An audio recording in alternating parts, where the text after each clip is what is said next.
আপনার তো মেলা টাকা, খান বিরানি আর নিয়ে থাকেন ইরানি।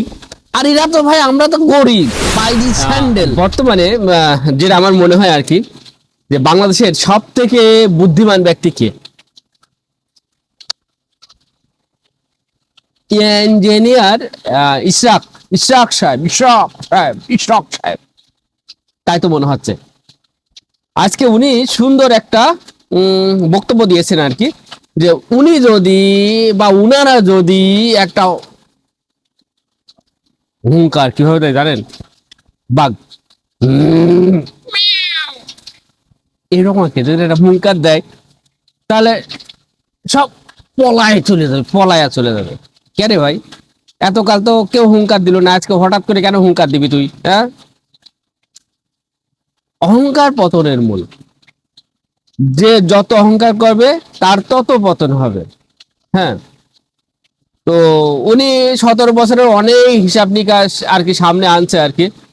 তো আমি অত হিসাব বুঝি না আর কি। আমার মনে হয় যে উনার বাবা জনাব খোকা সাহেব আর কি, উনার যতটা জনপ্রিয়তা ছিল আর কি, তো ওনার ছেলে হিসাবে ওনার জনপ্রিয়তাকে, মানে আমার কথা একটু মানে আর কি, হ্যাঁ বোঝেন নাই, জনপ্রিয়তাকে আর কি একটু ডিসকোয়ালিফাই করে আরো উপর লেভেলে চলে, উপর লেভেলে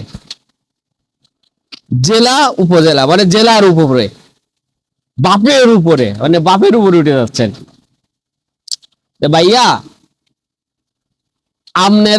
আপনাদের জন্য ওই যিনি এখন দেশের থেকে মানে অন্য দেশে সফরে আছে, উনি বেস্ট ছিল আমার মনে হয় আর কি আপনাদের জন্য। আর আমাদের যে নেতা, উনি ছিল যেখানে ছিল ওখান থেকে একরকম বলতো, এইখানে যে পোল্টি পোল্টি পোল্টি। ক্যারে ভাই, হ্যাঁ, আমরা তো জনগণ, আমরা তো দেশের মানুষ, আমরা থাকি বাইরের দেশে, কামলা টামলা দিই। তা আমাদের তোমরা এইভাবে দেখো কেন এগো? হ্যাঁ, এই মিডিল ইস্টের কথা বলি আমি। একটা মিডিল ইস্টে একটা জায়গায় প্রায় 200 মানুষ থাকে, একটা করা আছে, ওই সব 200 মানুষ থাকে এক জায়গা।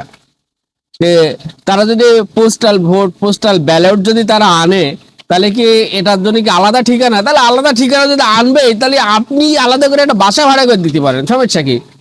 আপনার তো মেলা টাকা, খান বিরানি আর নিয়ে থাকেন ইরানি।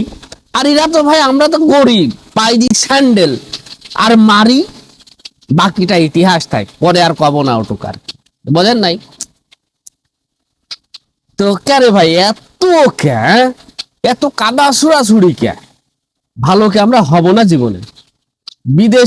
দেশে থাকেন, বিদেশে যান, যে ইরানি নিয়ে থাকেন, আর দেশের লোকজন যে স্যান্ডেল ভাই দিয়ে চলে সেটা বোঝেন না। না, কাদা ছিড়াছিড়ি রাজনীতি বাদ দেন ভাই। হ্যাঁ, এখন ভালো হওয়ার মেলা সময় আছে।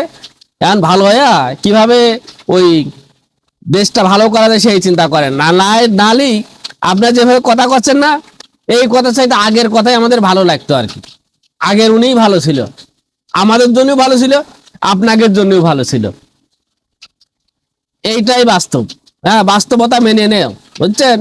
ওই একটা আমাদের একটা নেতা বলেছিল, মাসুদ তুমি ভালো হয়ে যাও। আরে ভাই, এ মাসুদ সে মাসুদ না, এ মাসুদ ভালো হওয়ার লোক না। এ মাসুদ জীবনেও ভালো হতে পারবি না, জীবনেও না। আমি লিখে দিতে পারি, আমিই তো ভালো, মাসুদের ভালো হতে পারবো।